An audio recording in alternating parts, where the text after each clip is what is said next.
विनिमय में आप सबका स्वागत है। मुझे बड़ी प्रसन्नता है कि हम इस तरह का एक आयोजन कर सके। जैसा शायद आप सब जानते हैं, नटरंग प्रतिष्ठान की स्थापना 3-4 वर्ष पहले हुई थी और उस समय हमने एक आयोजन किया था नटरंग के 50वें अंक के लोकार्पण के समय। लोकार्पण श्री शंभू मित्र ने किया था और उस समय कलाओं के अंतर संबंध को लेकर एक चर्चा आयोजित की गई थी। उद्देश्य नटरंग की स्थापना का उस चर्चा से स्पष्ट था कि हम अपने विशेषकर हिंदी भाषी परिवेश में कलाओं के इस अंतर संबंध की जांच पड़ताल करना चाहते हैं, उसको पहचानना चाहते हैं और इसके लिए आवश्यक सुविधाएं, आवश्यक आयोजन किए जा सकें, इसकी कोशिश करें। नटरंग प्रतिष्ठान इसी उद्देश्य से पिछले कुछ वर्षों से कार्य करता रहा है। अभी हाल ही में पिछले 1-1.5 वर्ष से एक रंग साधन केंद्र स्थापित किया गया, जिसमें पिछले 30, 40, 50 वर्ष के रंग कार्य की से संबंधित अनेक प्रकार की सामग्री एकत्रित की गई है। इनमें पुस्तकें तो हैं ही, चित्र हैं, पत्रिकाएं हैं, स्मारिकाएं हैं, कामों की कतरनें हैं और बहुत सारे जो आयोजन हुए हैं उनकी जानकारी है। कुछ वीडियो और ऑडियो कैसेट्स हैं। अप्रकाशित आलेखों का एक बड़ा संग्रह है। प्रयास ये है कि इसके माध्यम से हम अपनी परंपरा का एक रूप देखना चाहें तो कुछ उसका आभास मिल सके और उसको लेकर आगे बढ़ाने का काम जो लोग करना चाहते हैं वे कर सके। हमारा उद्देश्य ये भी था कि केवल संग्रहालय मात्र न बने, नटरंग प्रतिष्ठान केवल एक आर्काइव्स का रूप न हो जाए और जो जीवंत आज का सृजनात्मक काम है उससे आज हमारा निरंतर संपर्क रहे। बल्कि मुझे हमेशा ये लगता रहा कि हम अतीत का तो संग्रह या सर्वेक्षण या डॉक्यूमेंटेशन जिसे कहते हैं करना चाहते हैं, तो आज जो वर्तमान है, जो आगे जाकर परंपरा का बड़ा हिस्सा बन जाएगा, जो ही की परंपरा हो जाएगा, जो आज सार्थक है, उसकी हम निरंतर उपेक्षा करते जाते हैं। और फिर जब समय बीत चुका होता है, रंग कला ऐसी कला है जो बहुत क्षणजीवी है, सृजन के साथ ही साथ एक तरह से नष्ट भी होती जाती है, समाप्त होती जाती है। उसको सुरक्षित रखने का, उसका कुछ आभास आने वाले लोगों को या आज ही काम करने वाले लोगों को दिया जा सके, ये बहुत आवश्यक है। तो उस जीवंत संपर्क को बनाए रखने के लिए भी कई तरह के आयोजन किए गए हैं। आप में से जो लोग हमारे कामों में सहयोग देते रहे हैं, हिस्सा लेते रहे हैं, उनको पता है हमने नाटक पाठ का आयोजन किया, शमशेर की कविताओं का एक नाट्य पाठ का आयोजन किया, रचना पाठ और प्रस्तुति के ऊपर एक रुचि का एक विचार विमर्श का आयोजन किया और इस तरह की कई प्रकार की गतिविधियों को के द्वारा हम आज का जो चिंतन है, सोच विचार है, लोगों की प्रतिक्रियाएं हैं, उनको हम एक तरह से डॉक्यूमेंटेशन भी करते हैं और ये जीवन संपर्क बनाते हैं और शायद आज का जो कुछ काम हो रहा है उसमें एक हल्का सा हस्तक्षेप भी कर पाते हैं। ये जो आयोजन किया गया, जिसके लिए आप सब लोगों ने कृपापूर्वक आज आकर हमारे उत्साह को बहुत बढ़ाया है, वो उसी प्रक्रिया का एक आगे थोड़ा बढ़ा हुआ हिस्सा है। अपने पिछले दिनों के काम से जो हमें संतोष मिला और थोड़ा सा साहस मिला, उसके आधार पर हम ऐसा आयोजन कर सके। इसका मूल उद्देश्य मैं समझता हूँ कि रंग कला की एक बुनियादी प्रतिज्ञा से जुड़ा हुआ है। मेरी धारणा रही है और मैं समझता हूँ आप सब इस बात से सहमत ही होंगे कि रंग कला का केंद्र, आधार अभिनेता ही है। वही उस जादू को पैदा करता है जिससे रंग कला इतना आकर्षण हासिल करती है, क्षणजीवी होकर भी वो इतनी महत्वपूर्ण बन जाती है। वो संवाद का एक ऐसा स्रोत है जो अपने ढंग का बिल्कुल अनोखा है, जैसा संवाद और किसी माध्यम से अपने समकालीनों से और शायद आने वाले युगों से और तरह से नहीं हो पाता।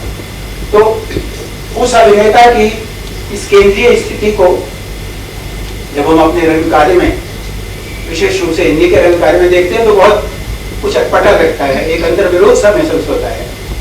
दूसरी भाषाओं में मेरा ख्याल है केंद्र में हमेशा अभिनेता ही रहता है, बाकी सब लोग उसके काम को अधिक सार्थक बनाने के लिए, अधिक चुटीला और महत्वपूर्ण बनाने के लिए, अधिक अभिव्यक्तिपूर्ण बनाने के लिए आते हैं। सभी आते हैं और वो एक हद तक अपने अपने ढंग से अपनी सृजनात्मकता भी उसमें हासिल करते हैं, पर मुख्य केंद्र मेरा अनुमान रहा है अभिनेता ही है। हर भाषा के रंग कार्य को हम उसके बड़े अभिनेताओं के द्वारा ही पहचानते हैं। आज की मराठी या कि बांग्ला या कि कन्नड़ या दूसरी भाषाओं में अभिनेता ही उनके काम को आकर्षक बनाता है और अभिनेता के कारण ही दर्शक उसकी ओर खींचते हैं। संयोग से ऐतिहासिक कारणों से हिंदी भाषी क्षेत्र में ये ठीक तरह से नहीं हो पाया और हमने देखा है कि ये जो अभिनेता की केंद्रीयता की परिस्थिति शायद पृथ्वीराज कपूर के साथ समाप्त हो गई। उनके वक्त तक अभिनेता केंद्र में था। हमारे जो पारंपरिक नाट्य हैं उनमें अभिनेता केंद्र में है। पूरा जो फारसी थिएटर या कि दूसरी भाषाओं के लिए जो कंपनी थिएटर है, इस तरह का जो रंगमंच है, उसमें भी अभिनेता का स्थान बिल्कुल केंद्रीय है। वही लोगों को रंगकारी की तरफ खींचता, पर हिंदी में ये काम नहीं हो पाया और इसका एक बड़ा गहरा संबंध आज के दौर में दर्शक की अनुपस्थिति से या कि हिंदी क्षेत्र में दर्शक की कमी से भी जुड़ा हुआ है। हमको ये लगा कि ये काम बड़े नए अभिनेताओं के सामने आने से तो होता ही है, हम इस बात को क्या अपने किसी प्रयास के द्वारा रेखांकित कर सकते हैं तो करिए। और उस प्रक्रिया में इस आयोजन की बात मन में आई कि हम एक आयोजन अभिनेता को केंद्रित करके करें। रंग सृष्टि की बहुत सी समस्याओं पर बात होती है, निर्देशकों के काम पर भी बात होती है, नाटककारों के काम पर बात होती है, नाट्य समीक्षा पर भी बात हो जाती है, पर अभिनेता पर कोई बात नहीं करता। उसका एक कारण शायद ये भी है कि अभिनेता, अभिनय और अभिनेता के संबंध में हमारे यहाँ लिखित सामग्री भी नहीं के बराबर है। अभिनय के बारे में चिंतन भी बहुत कम हमारे देश में हुआ है। देशों में बहुत सारा चिंतन रंगकार से संबंधित अभिनय से जुड़ा हुआ है, यानी पूरी शैलियां अगर बदली हैं तो उसमें अभिनय का बड़ा केंद्रीय स्थान रहा है। अभिनय की पद्धतियां, प्रक्रियाएं बदली हैं, पर हमारे यहाँ नाट्य चिंतन अभिनय की ओर इतना उन्मुख नहीं हुआ है। संभवतः शंभु मित्र का काम कुछ ऐसा है जो जहाँ जो उन्होंने इस पर गहराई से विचार किया है, और भी कुछ जो लोग मिल जाएंगे, पर इतने बड़े देश में इतनी भाषाओं वाले रंग मंच में अभिनेताओं ने अपनी जीवनियां तो लिखी, अपने बारे में बहुत सारी बातें लिखी, अपने समकालीनों के बारे में प्रदर्शनों की उसकी चर्चा की है, पर अभिनय की मूल प्रक्रिया के बारे में चिंतन बहुत कम है। तो ये कारण है कि उसके बारे में बात और आगे नहीं होती, न उसके बारे में सामग्री है, न अभिनेता पर जोर है, न उसके बारे में कुछ विचार हैं जिनको लेकर उत्तेजना मिले। तो ये प्रक्रिया कभी ना कभी प्रारंभ होनी चाहिए, ये भी हमारे मन में था और सोचा कि ये इस बहाने शायद कुछ हलचल पैदा हो सके, लोगों को का ध्यान इस ओर आकर्षित हो सके। मैं सोचता हूँ कि ये एक बड़ा केंद्रीय प्रश्न है। हिंदी भाषी क्षेत्र का अभिनेता जब तक अपना पूरा गौरव, अपनी पूरी प्रतिष्ठा हासिल नहीं करता, तब तक मुझे लगता है कि हिंदी रंगमंच अपनी पूरी सार्थकता हासिल नहीं कर सकेगा। दर्शकों के साथ उसका जो जितना जीवंत संवाद बनना चाहिए वो बनना बहुत मुश्किल होगा। फिर भी समस्याएं मौजूद हैं कि आखिर हिंदी रंगकर्म का प्रेरणा स्रोत क्या बने, कैसे बने। देखें तो हमारी जो पूरी परंपरा है हिंदी भाषी क्षेत्र की, इसकी नाट्य परंपराओं में अभिनय के अनेक रूप मौजूद हैं। रास में एक है, सांग में एक है, नकलिया में एक है, माच में एक है, नौटंकी में एक अलग अलग रूप मौजूद हैं। क्या आज का अभिनेता इनसे कुछ सीख सकता है? ये एक सवाल लगातार बना रहता है। फारसी थिएटर के दौर के अभिनय से या कुछ सीखा जा सकता है, या कि वो आज के लिए बिल्कुल अप्रासंगिक हो उठा है? हम कैसी अभिनय की शैली पद्धति भारतीय नाट्य परंपरा के अनुरूप और समकालीन जीवन के अनुरूप बना सकते हैं, एक बड़ा बुनियादी सवाल है जिससे पूरे रंग कार्य की सृजनात्मकता जुड़ी हुई है।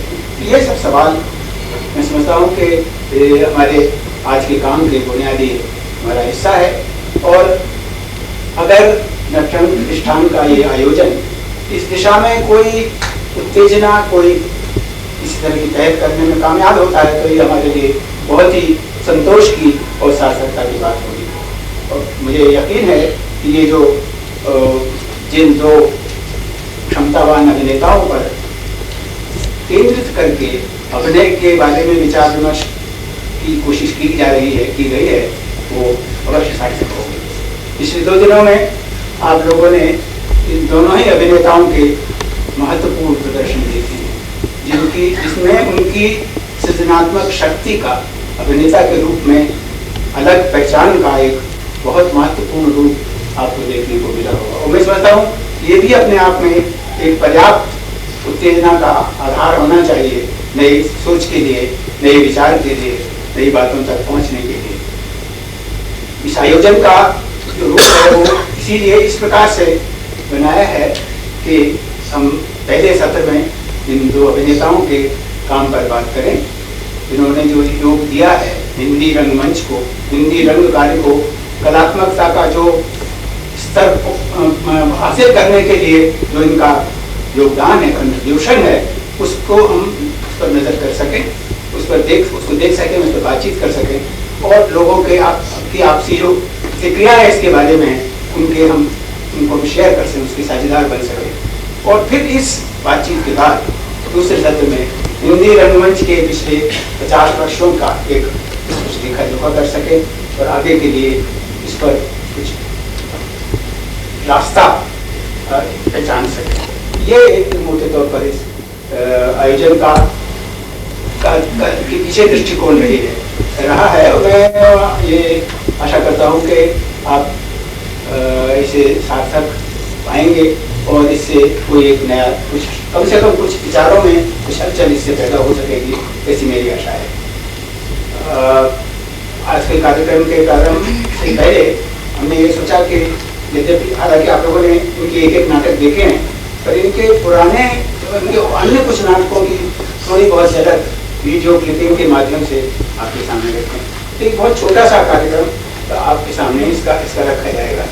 हमारी कठिनाई ये थी कि फिल्मों के तो क्लिपिंग्स बहुत से मिल सकते हैं इन लोगों के काम के, पर मंच के क्लिपिंग्स बहुत नहीं थे। और जो मिले भी वो बहुत अच्छी हालत में नहीं, ऐसे नहीं है कि बहुत संतोष दे सके, तो फिर भी कुछ अनुमान इनके काम की रेंज का, काम की विविधता का मुझसे होगा, ऐसा मेरा अनुमान है। तो पहले प्रारंभ में ये हम क्लिपिंग्स दिखाते हैं और इसके बाद ये इन दो अभिनेताओं के ऊपर 2 अलग अलग निबंध पढ़े जाएंगे और उस पर कुछ चर्चा होगी।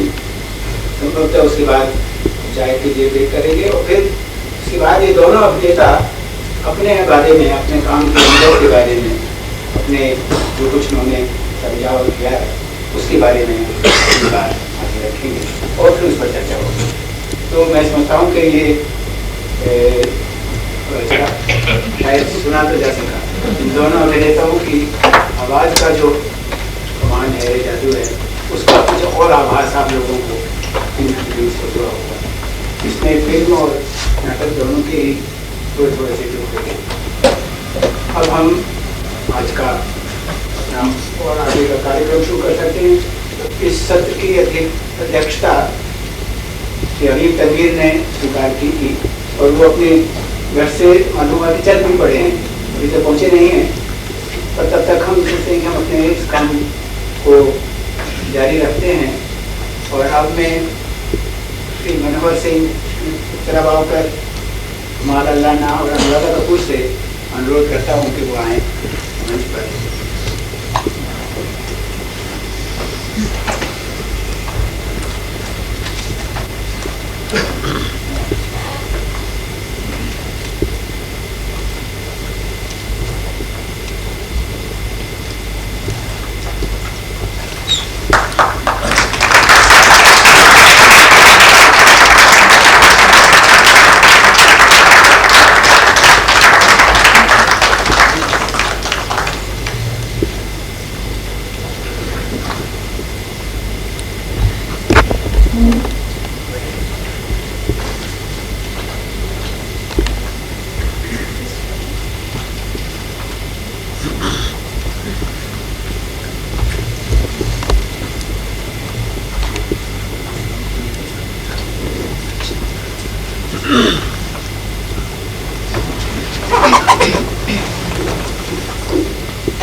परिवर्तन हमने किया है। अभी हम पहले जो निबंध पढ़े जाने हैं अभिनेताओं के काम पर, पहले हम उनसे शुरुआत करेंगे और उस पर कुछ चर्चा होगी और ये अभिनेताओं से बात चाय के लिए ब्रेक करके फिर ये दोनों अभिनेता अपनी बातचीत करेंगे। तो मैं सबसे पहले अनुराधा कपूर से अनुरोध करता हूँ कि वो इंदिरा गांवकर के बारे में अपना निबंध पढ़े। Anuradha Kapoor. Thank you, Neeraj. I first must begin with an apology that I've had the last few days have been somewhat difficult for me, so I have not actually been able to work out some of the ideas in the kind of detail that I would have liked to, perhaps not adequately. But I should like to present some thoughts that I've had over the last some weeks, in fact perhaps some months, from the time that Uttara and I began working on the last project on Rao, which has also given me an occasion to reflect on some of the thoughts that have been with, I think, many of us who have watched acting in the Hindi theatre over the last some years, but have not had occasion to articulate them. The second problem that I would like to put before you before I begin talking about acting is that in fact discussion or debate on acting, as Neeraj had put before us earlier, has not had, there's not been much of it. And in fact there's always a difficulty in finding a tone or a way of talking about acting, because in some senses this kind of debate hasn't happened, and the terms and the parameters of that debate are still very fluid. So we have often the way of moving into talking about acting, which moves from personal anecdote and example and illustration without actually getting formulated into any theoretical position. And that may or may not be a problem, but it is one way of having to deal with the material that we have, with the thoughts that we have ahead of us.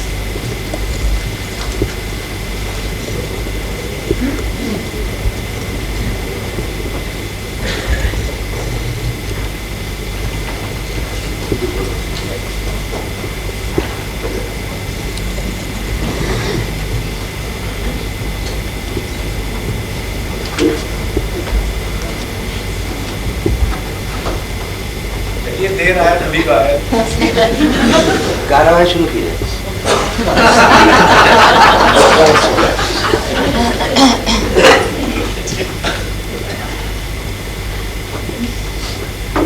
So just to pick up some thoughts again, I think even in the tradition, in certain kinds of Western traditions where there have been lots of autobiographies as well as biographies on acting,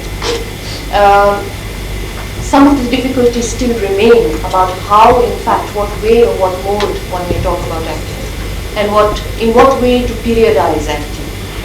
In fact, from this point that I would like to put some of my ideas in front of you, I'd like to lay the ground, in some senses, before we start looking in detail about at Uttaran's work, to lay the ground and to see what could be the ways of describing modern acting within the Hindi theatre, and also to see how we can periodize it.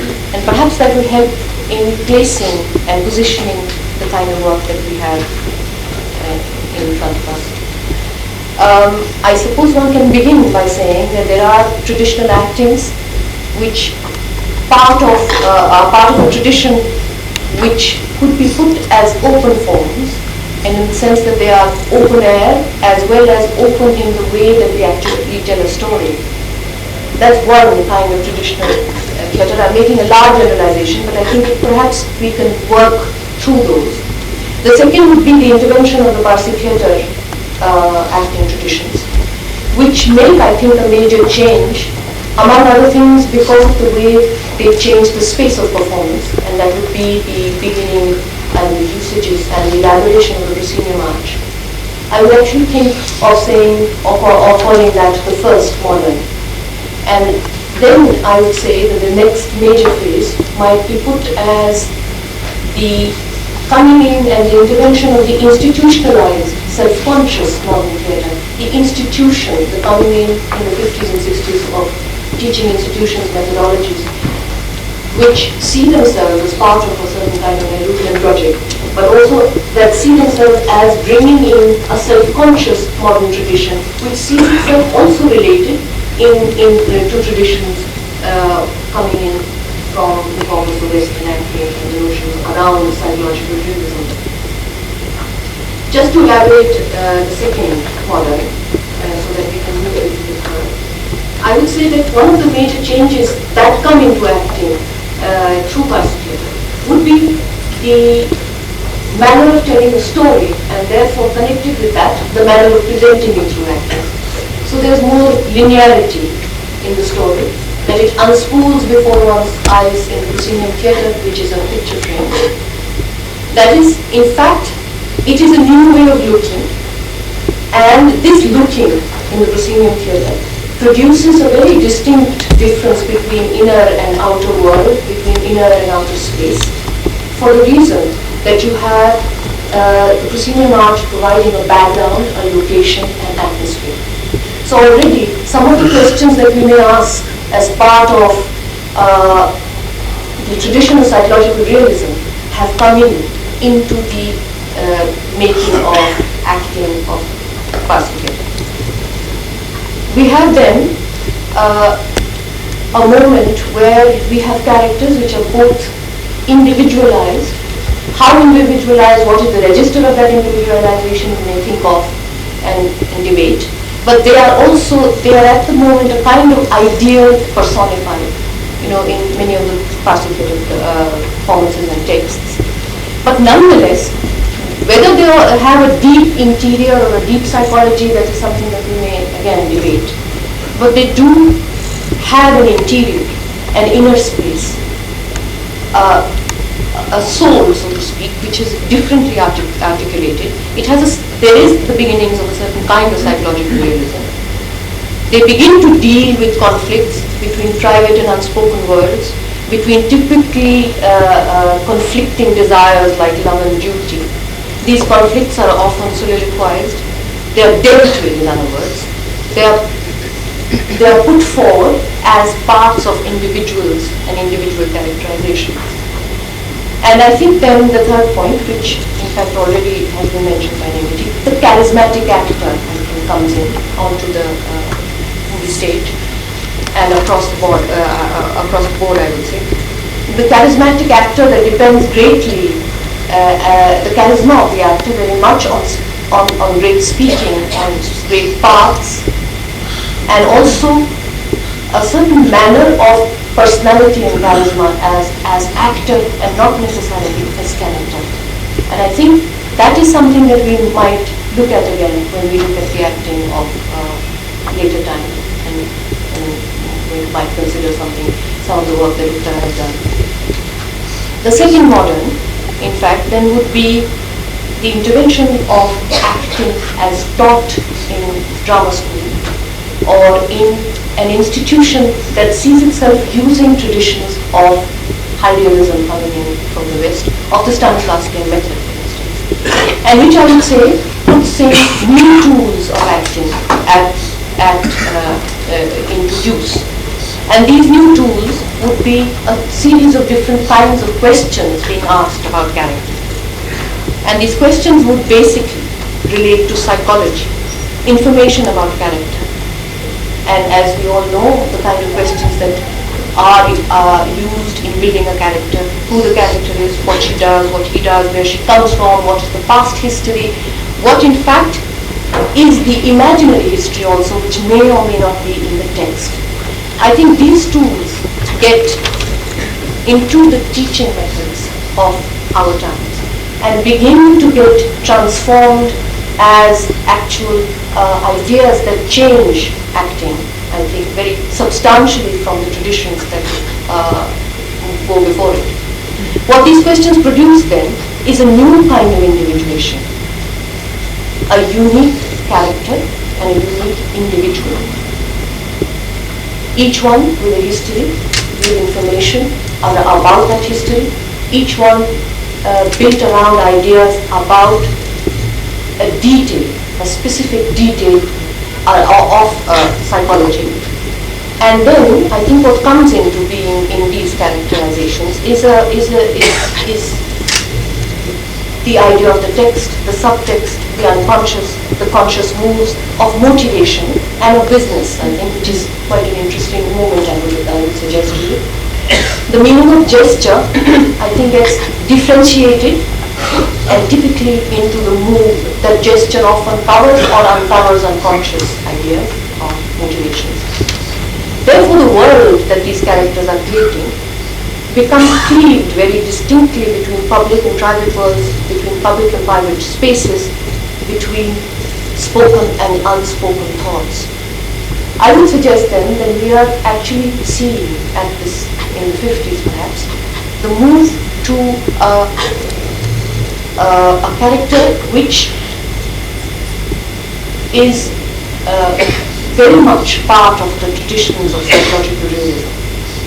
And here, I would like to make a connection of what I suggested earlier, that the charisma of the performer, which was so much a part of the Parsi theatre tradition, I think gets transformed. And one other layer is added, that the move between the star actor or the charismatic actor seems to get changed, or it seems to get altered into something else as well, where the move is also to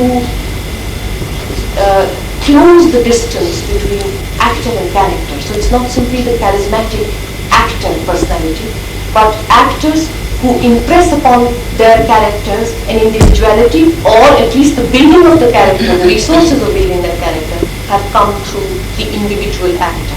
I think this is an important, perhaps, I would suggest, move from traditions prior to that.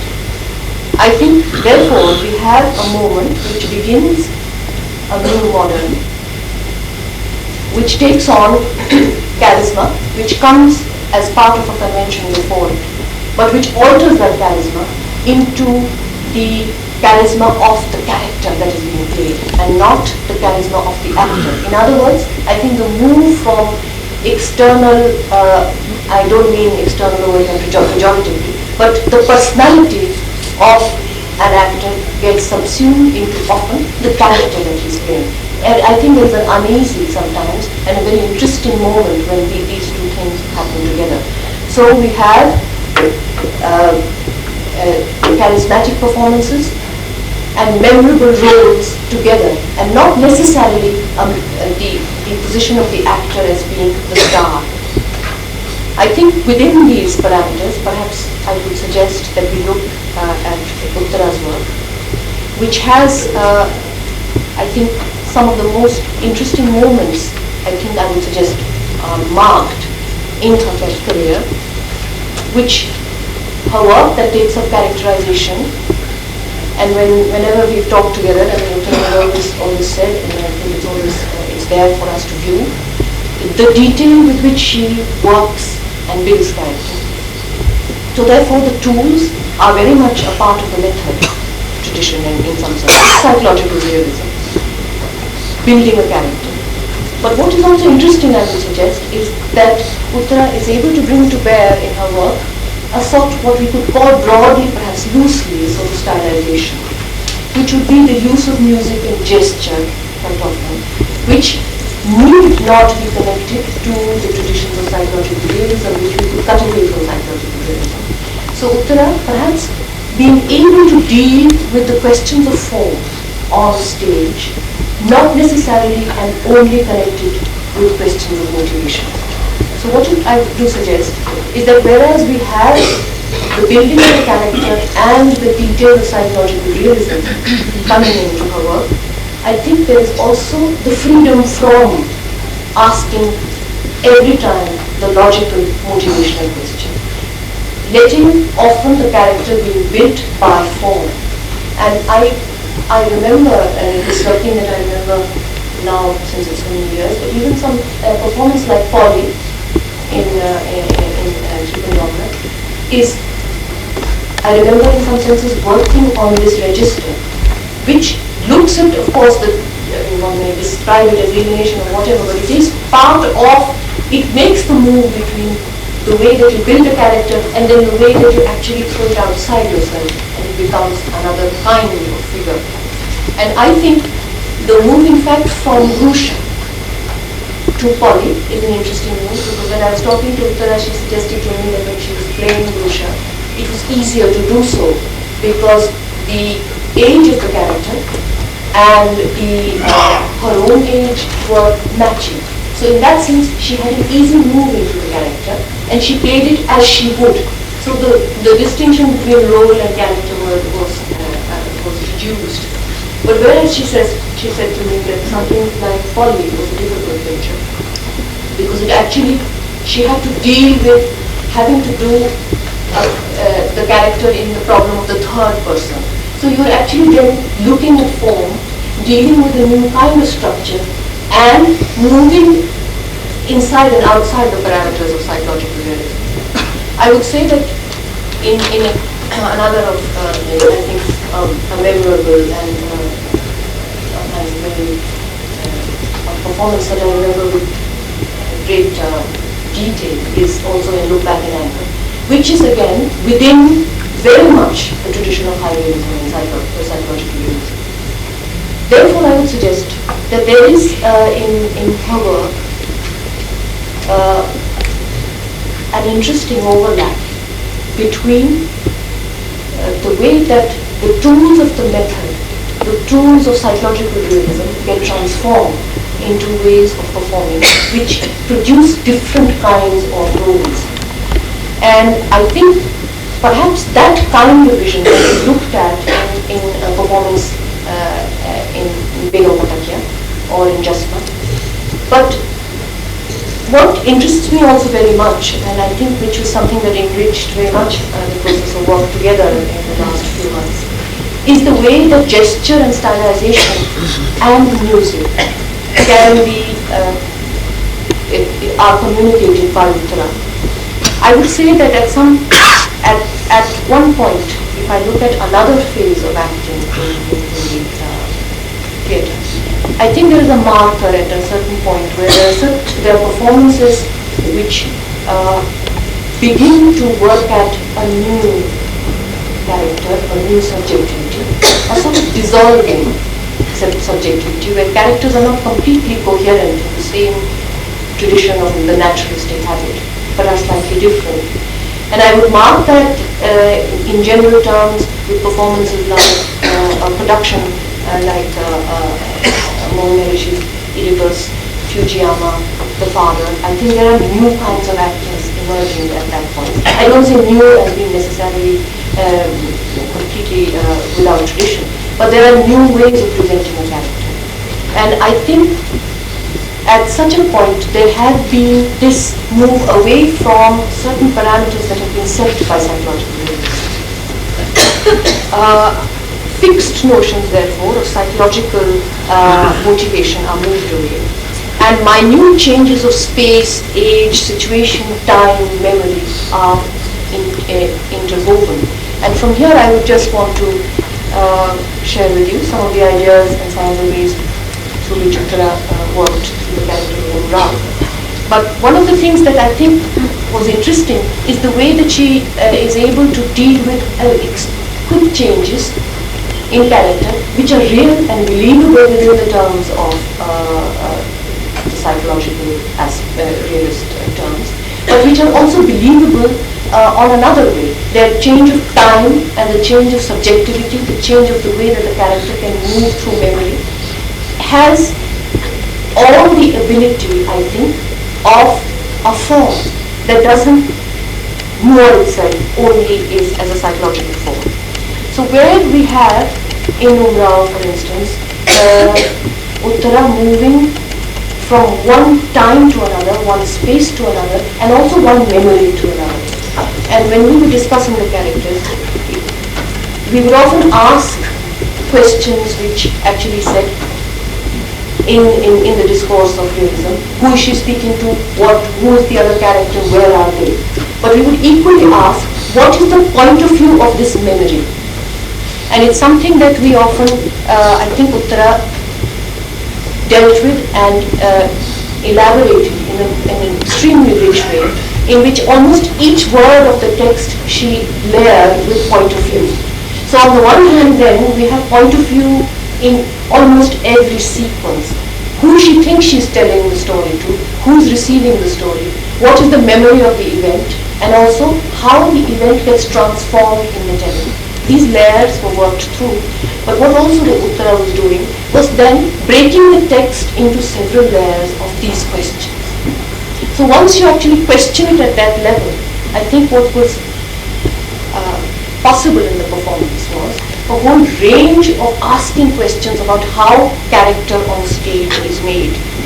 And I think which in ways of presentation got more and more exciting because she was able to work through these questions.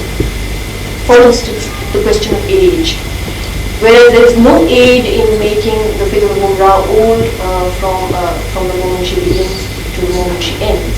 There's no costume change, there's no makeup change. But there is a shift in time constantly. And I think what interested, I think all of us while we were watching Uttara build the character, is that she would ask the question from several views. Where is she sitting? What is she doing? How does she proceed? So the track or the method still is part of one tradition, and the production of that character perhaps is from another tradition. So I would suggest then that we have at this moment an interesting time where her work is able to bring all the skills of the music, the tradition she comes from, the stylization, or the economy of gesture, which need not be a part of the psychological realist tradition, the economy of gesture, which one can put to the part, the traditions which are looking at stylization more clearly.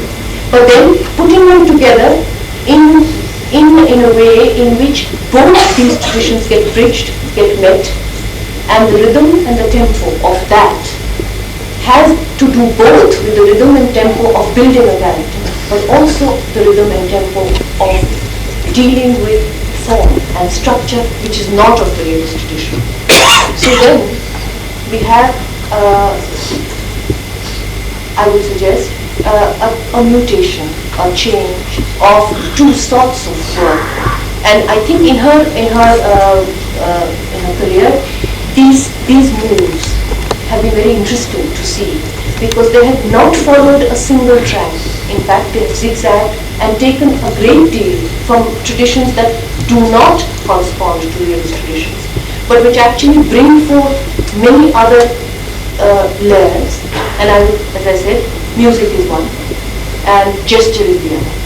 And the ability, for instance, to do away in many performances with all idea of business, and yet to keep gesture, being able to deal with the psychological, the subtext, the unsaid.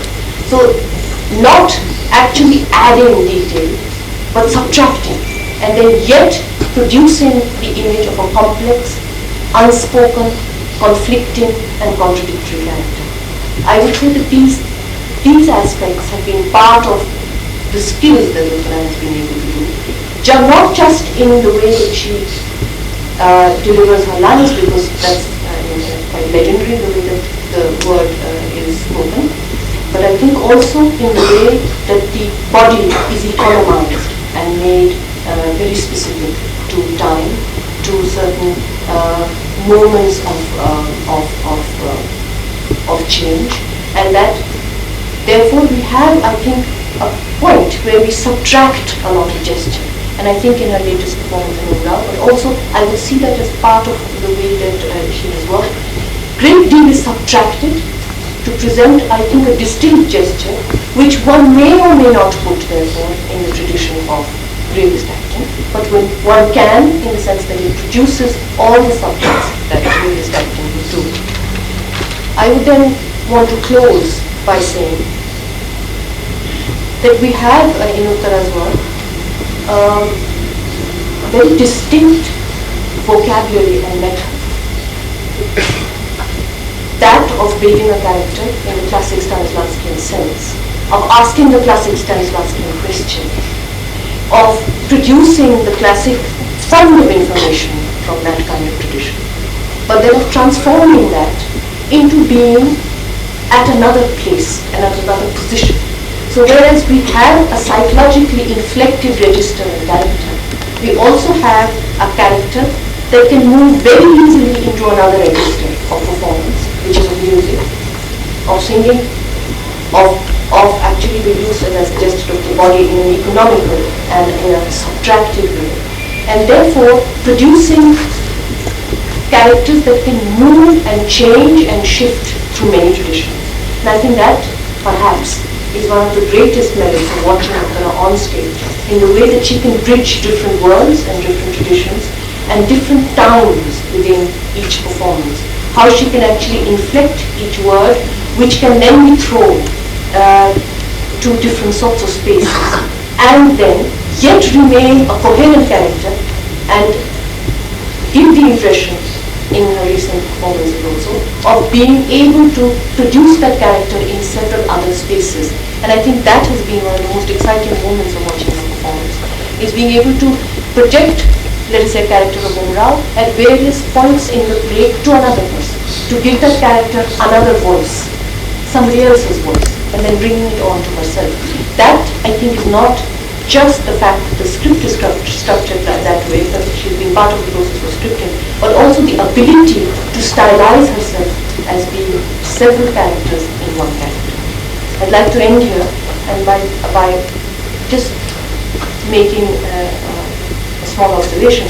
I think it's a very rare moment, I think, for us to be able to look at our colleagues acting in a way in which we have to find ways of talking about it as part of tradition that we have, which is recent, but as also the making of a tradition, the inventing of one, as Uttara, I think, is at the process of doing constantly by using all kinds of material which is eclectic, which is changing, so that she can produce something, an acting which has all the charismatic mixtures of skill, of change, as well as of depth and interior, which are part of the tradition of psychological reading.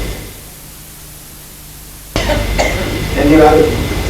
मुझे बड़ी खुशी है कि इन्होंने अपने विचार उस तरह से प्रकट किए, निजी शौक के बावजूद, सारे दबाव के बावजूद उन्होंने हमारे इस गोष्ठी में शामिल होना स्वीकार किया और अपने विचार इतनी स्पष्टता से प्रस्तुत किए। और एक और खुशी की बात है, तो आपने वैसे देखा ही है कि अभी जी इस बीच आ गए हैं और उन्होंने अपना स्थान ग्रहण कर लिया है। अब मैं श्रीमती हमारा अंदाना से अनुरोध करता हूँ कि वो मनोहर सिंह के ऊपर अपना निबंध पढ़ें। ये निबंध हमको बहुत देर से मिला, इसकी प्रतियाँ करना बहुत मुश्किल हो गया। हम थोड़ी सी कुछ प्रतियाँ करा सके हैं जो कुछ लोगों को हम दे सकेंगे, बाद में शायद वो सुलभ हो सके। पर अब मैं आगे बढ़ता हूँ आपसे कि वो अपना निबंध करें। Thank you, Nemi.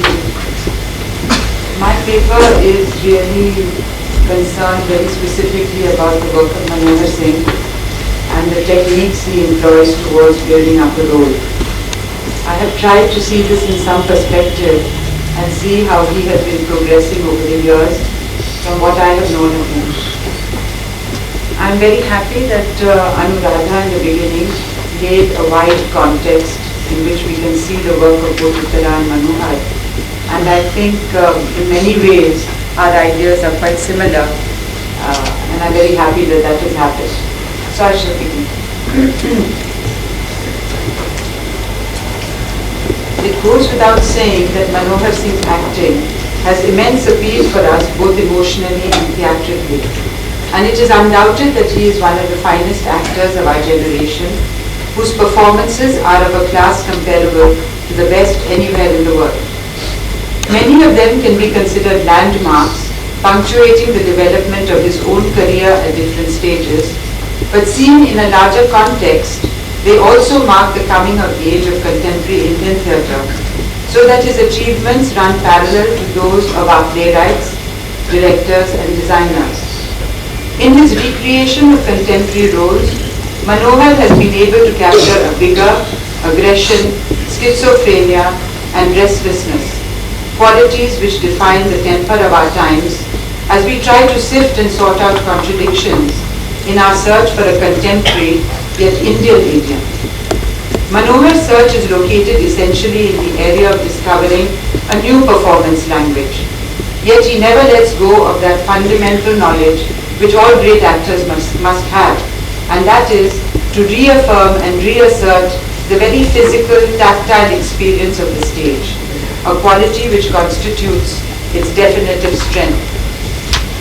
I shall take this opportunity then to stand apart from the emotional appeal of Manohar's work and describe instead his process of work, which also suggests the techniques he employs in role building. Side by side, I shall try to relate Manohar's process to the training he received at the National School of Drama, and then briefly compare his approach to that of his colleague and contemporary, Surekha Cyprius. What is interesting is that though Surekha and Manohar belong to the same school and adopted practically the same treatment to role building, we find that they branched out in different directions, achieving qualities which were distinctly their own. Lastly, I shall talk about the development, refinement, and further exploration by Manohar of his own specific techniques, which he continues to explore and which continues as an ongoing process. To my mind, he has never stopped his journey into exploring the limits of his own medium, nor has he fully exploited the range of his very own substantial creative potential. Manohar is essentially an instinctive actor, and in all my association with him over the last 18 years, we have never actually discussed his approach to his work, although on many occasions I have been tempted to do so, in order to gain a deeper insight into the art of the performer. I have restrained myself for the very simple reason that the creative process is mysterious and in some senses unfathomable. And once articulated in analytical terms, one's work, particularly with an actor like Manohar, might become a self-conscious exercise rather than remaining as it is, a wonderfully spontaneous interaction. Many actors enjoy talking about their work, the process, their characters in great detail. Manohar is not one of them. Manohar rarely arrives at rehearsal with any premeditated or preconceived ideas which he would like to try out. It is an exhilarating experience, therefore, to see Manohar construct his role there and then in front of you in the rehearsal room. At these moments, he is totally absorbed, both mentally and physically, and one watches the act of creation simply pouring out, devoid of any intellectual filter. There is no doubt that I have been privileged to observe the act of creation of such a major talent at such close quarters, observing its process and then formulating my own methods of working with him. What I have now written are purely my personal observations, which I have not cross-checked with him. His view might tell a totally different story. Today, at the age of 57, Manohar Singh stands at the peak of his creative abilities as an actor, having left behind him a trail of outstanding performances over the past 25 to 30 years, which we in Delhi have been privileged to witness. As one pauses to reflect back, moments of his various performances are resurrected in the mind's eye, moments where he was able to capture with intense power yet lyricism some elemental truth about the human condition.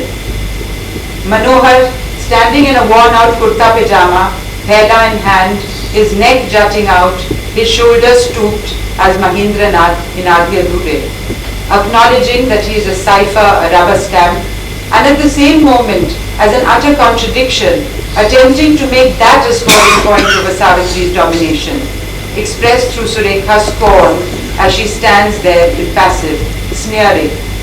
Manohar as Jimmy Porter and look back in anger, pipe in hand, newspaper in front of him, in a pair of grubby socks, pouring out vituperatives against Alison's whole class, persona and sex.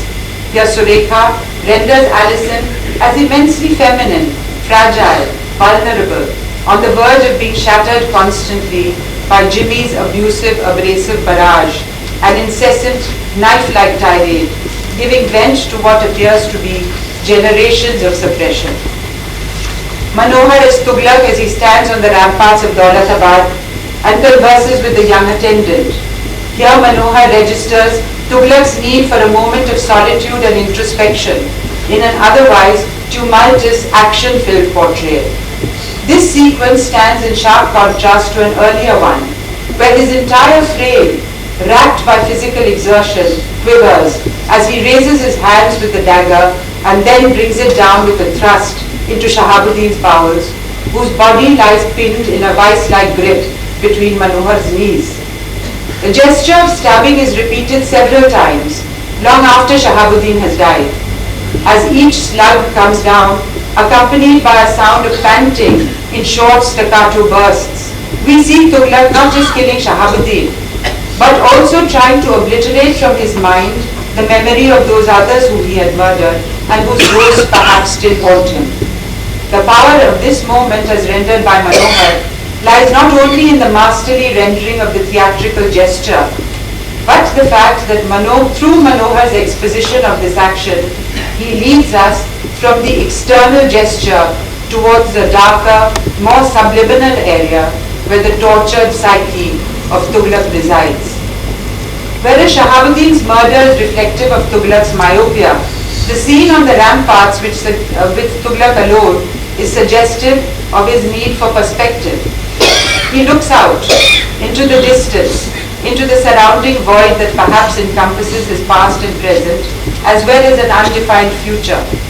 As he shifts his gaze from the distance to the young boy, the pensiveness is disturbed and overtaken by an attitude of defensive aggression.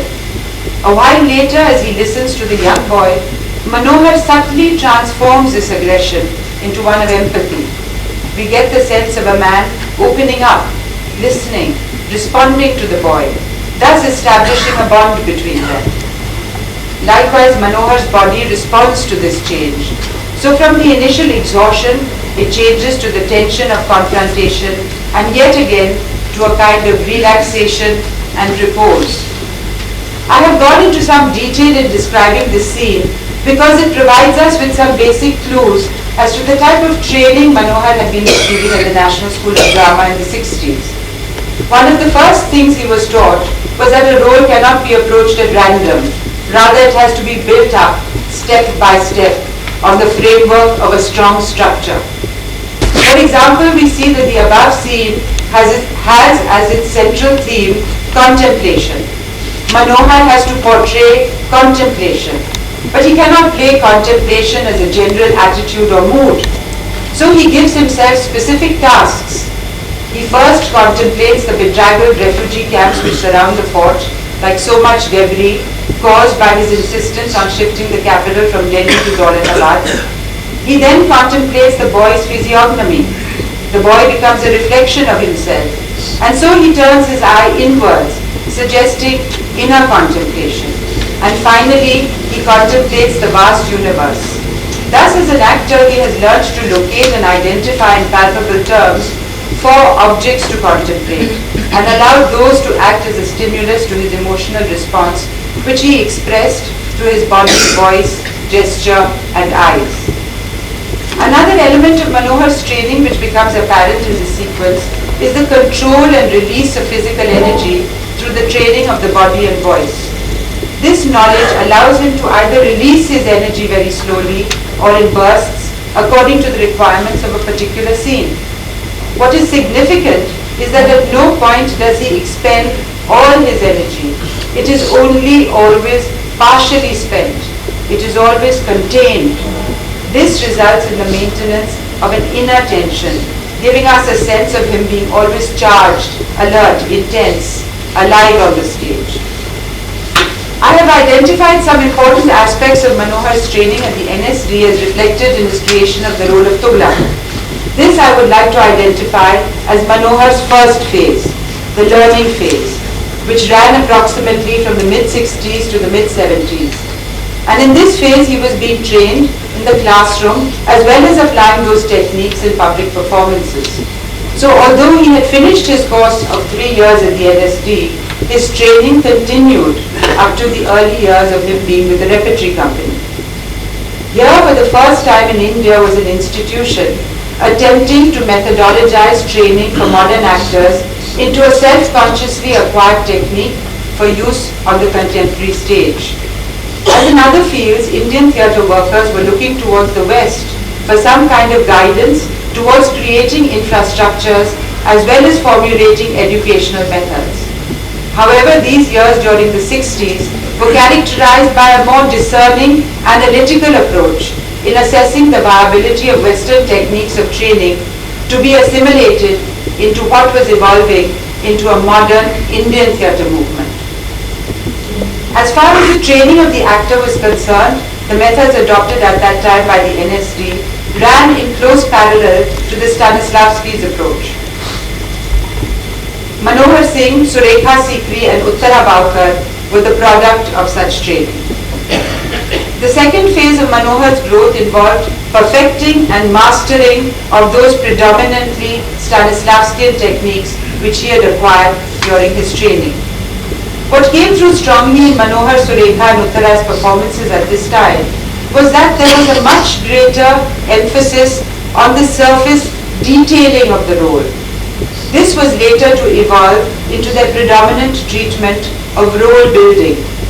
I remember that during the rehearsal process of Adi Adhure, done in 1976 for example, a great deal of time was spent in perfecting how to spread a tablecloth by Surekha as Savitri, what cups and saucers would be put on the tray, how would she remove them, at what time, how would she hold a pause with perhaps the knife in her hand and then put it down.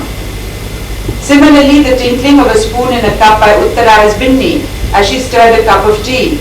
How would she relate her text to its sound, the circular movement of her hand, what sentence or thought would it punctuate, the crackle of the newspaper, the sound of the tin opener. For me as the director, they were objects with sounds and shapes which I wished to incorporate into the acoustic and visual texture of the play. But what the actors were attempting to do through the use of these props was to find a physical equivalent to an inner feeling. The outer realistic business became the expression of an emotion. In this context, the relationship of the actor to his environment became a new area to explore. Now all the props became significant. Their shape, weight, style, scale, they had to be used, they had to be held, swung, pushed. In short, they had to be worked with. Chairs, their shape, size, their creak, tables had to have workable drawers. Every bit of stage space and property had to be workable as it began to be used increasingly by the actor. They were no longer apart from him, but were integrated very carefully into the fabric of his performance. A lot of rehearsal time was thus spent on discussing, arguing, complaining about the non-availability of the actual prop for rehearsal, or the actor's objection to using a particular prop because it was not suitably workable. Here the set designer and the actor interfaced and had a dialogue for the first time. The props and sets did not just hang about him or simply decorate the environment of the actor. The actor was making the space and the objects his own, and in the process investing them with life. In a similar manner, there was a growing dialogue between the costume designer and the actor. The actor wanted to look right. The bagginess, shabbiness, color, weight, texture, fit of the costume became essential to him. It became a second skin. The costume told a story, revealed a past, were part and parcel of the actor's movement, decisive in affecting his gait, his gestures. They were no longer decorative attire, but played an integrated part, becoming an expressive element in a new idiom of revealing character and emotion. Surekha, Uttara and Manohar became the prime exponents of this school of acting. They spent hours painstakingly selecting and then perfecting the handling of props and costumes till it became an involuntary action, invested with rhythm and a poetry, transforming them into aesthetic statements. Their roles were then constructed out of a series of such details, making their performances richly textured, shimmering, transitory, fleeting. nondescript, non-overtly dramatic details of everyday activity were being invested with drama and became expressions of some inner turmoil. The flux of life was thus sought to be captured in the surface details of everyday reality. Stanislavski then calls for a strong measure of personal involvement on the actor's part to fill these kind of actions with an emotional content. This brings us face to face with the key concern of any methodology of acting, whether it is proposed by Stanislavski, Brecht, Grotowski, or the methodologies that go into the preparation of a Kathakali, Kabuki or no actor. The chief concern of all these approaches is how to resolve the basic contradiction of the existence of two selves within the body and mind of a single actor. The one self is the personal self, the other is the transformed self or the character being played. The Stanislavskian proposal asks for a complete and direct interfacing between these two selves. The Indian and Grotowskian proposal asks for a relinquishing or transcending of the personal self, while the Brechtian proposal allows both the identities to be shown. It is obvious then that the approach to role building is distinct in each case. The Stanislavskian actor builds his role essentially from the inside to the outside, finding an emotional chord of congruence between himself and the role. On the other hand, the traditional Kathakali and Brechtian actor detaches himself from the role and begins to construct the role from the outside. Now this is exactly the point of divergence between, for example, Surekha's approach and Manohar's approach, although they have both received similar training. Surekha invested her personal feelings into her roles to a substantial degree. So the process of work was very often torturous to her in many ways. She was filled with anxiety and tension throughout the rehearsal process. Her interfacing with the role was so close that she sometimes broke down during performances, and it sometimes even became difficult for her to take curtain calls. But it was precisely for this reason that her roles are so unforgettable, because we shared actually in her agony, which was so transparently visible. In this sense, Surekha is a true Stanislavskian actress. Manohar, on the other hand, proceeded towards what I shall call his third phase, to adopt an attitude of detachment from his role, but continued to use his by now mastered Stanislavskian technique of detailing.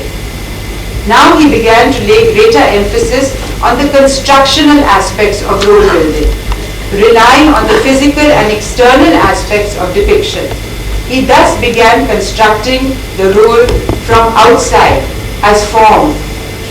This could be seen and still can be seen very clearly in the rehearsal process, where he proceeds in a slow and measured manner in working out and trying out details of actions, postures, gestures, seated positions, stance, gait for his role.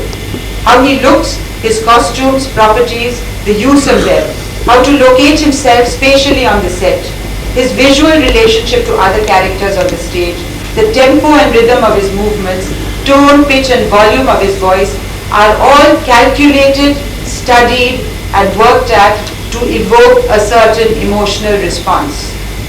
During rehearsals, he constantly asks, how do my hands look in my lap like this? Or do you think I should use this gesture here? Does my head look better on this side or on the other side? He uses the director as his eye, outside eye, to help him look at himself from the outside. He is extremely conscious of the picture he makes on stage, as he is acutely aware that it is essentially the image which is expressive of the emotional content, not his personal feelings. This now leads to the situation. He does not need to play the character, because the character has already been constructed through a series of images and actions. In this sense, his approach is purely external, detached, and if you like, more intrinsically Indian. It is quite amusing when I hear his co-actors say that he is always talking on the stage, in asides to them during performances, to move, to make an adjustment to a prop. He is never lost in his role, though he may appear so to the spectator. He constantly adjusts himself to be in the light. He comes backstage and names all the people who were in the audience. He is thus extremely conscious of his performance, can register that a scene is flagging and fix it up.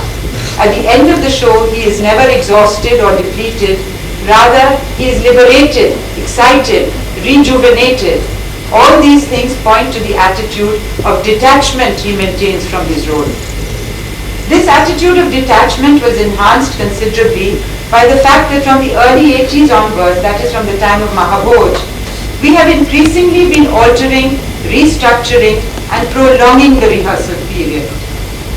Shifting away from the conventional approach to rehearsals, which was 1 week spent on readings and casting, 1 week on discussions, 3 weeks of blocking and perfecting, and 1 last week of technical and dress rehearsals.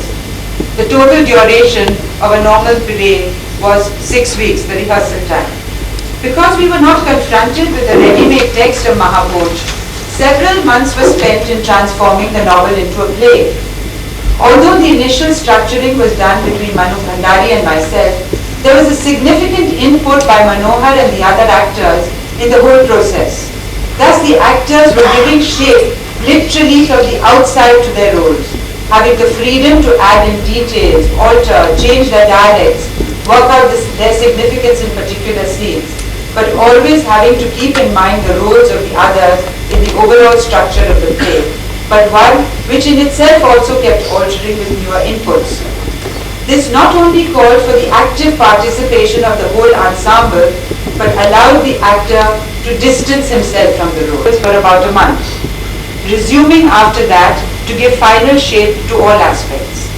This was a fallow period where the actors, the director, the designer, all had the time to sit back and digest what they had done and thus gain an overall perspective. The total time spent from scripting to staging in Mahabhoj was 9 months. But we found this so productive that we have been following the same process both in King Lear and Himmat Mai. From the late 80s onwards, when we did Lear, we incorporated yet another approach towards working on a play, and that is allowing the initial period to be spent on free improvisations. This has begun to have a significant bearing on Manohar's development as an actor. For a student actor, work through improvisations helps him to discover the basics. But for Manohar, who has gone far and beyond the basics, improvisations allow him time to explore in greater depth the creative possibilities of his technique, allowing him the chance to take his role onto another play. Thus, improvisations provide him with the scope to come to terms with conceptual and treatment ideas and time to navigate a path towards the characters without necessarily any reference to the text at all. One finds that once one gets involved with the text, one automatically falls into the trap of trying to play it, so that the exploration towards it is cut short. So we try to keep away from the text as long as possible, allowing that to be only one of the stimuli towards discovering the play. So from this point onwards, that is from 89, when we did Lear, that Manohar moved into yet another phase, his 4th phase, where he has begun adapting, altering, developing and making new discoveries of his most significant technique, and that is the technique of detailing, but now with a difference. I will briefly give a few examples from Himmat Mai. The overall treatment to the role of Himmat Mai is basically constructed by Manohar out of 2 types of treatment to details. Some sequences, in scene 6 for example, are treated in minute detail, where Manohar physically creates the character of Himmat Mai as an agglomeration of several minute details. Thus, in a major portion of this scene, for example, we see how she keeps accounts, writes them down, how she tucks away her notebook in the side of the cart, returns a pencil to her purse. Manohar adds in details of dialogues like 25 shirts, 13 belts, 16 pairs of boots, interspersing Brecht style, gives an immense classical monumentality. Its contours heavily defined, bold, simple and elemental. What he achieves through this contrasting treatment of the technique of detailing of his role, that is amassing details together and playing some sequences with very few details, is to create an archetype. What Manohar, I will repeat that again, what he achieves then through such contrasting treatments of the technique of detailing of his role is to create an archetype. In this case, the mother, which has both mythic as well as historical dimensions. He creates on the one hand a specific and on the other a universal character. The time-specific or contemporary is created by describing the real, temporal fleshiness of the character seen in the myriad details in which some sequences are treated. On the other hand, by eschewing detail and leaving it stark and essential, he makes it non-specific and decontextualized. Thus he allows his character to float between two worlds, the here and now and the world of myth. Thus he liberates his character from the narrow confines of the present and allows it to find resonances in other times, both past and future. But Manohar goes yet a step further in his quest to explore further dimensions of his technique of detailing. In this instance, he entirely reverses our understanding of the term. A detail, as we understand it, is a small portion or part of a whole. It is not the whole. But Manohar now proceeds to make it just that. For example, Manohar constructs the last scene of Himmat Mai, which takes approximately 10 minutes out of 5 details. Number 1, singing a lullaby to the dead daughter in her lap. Number 2, covering her with a piece of tarpaulin. Number 3, taking out a coin and giving it to the old peasant couple for funeral expenses. Number 4, crying on the shoulder of the peasant woman. Number 5, lifting up and dragging the cart off stage. The whole scene is comprised only of these 5 details. Manohar now approaches the enactment of these details in an entirely new fashion. He does each of them very, very slowly and at exactly the same tempo, giving the impression of them being done with great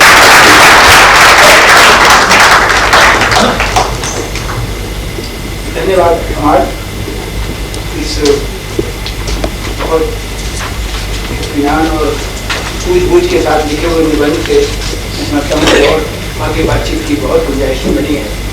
पर अभी पहले हम लोग चाय के लिए इस काम को रोकेंगे और चाय के बाद फिर ये बातचीत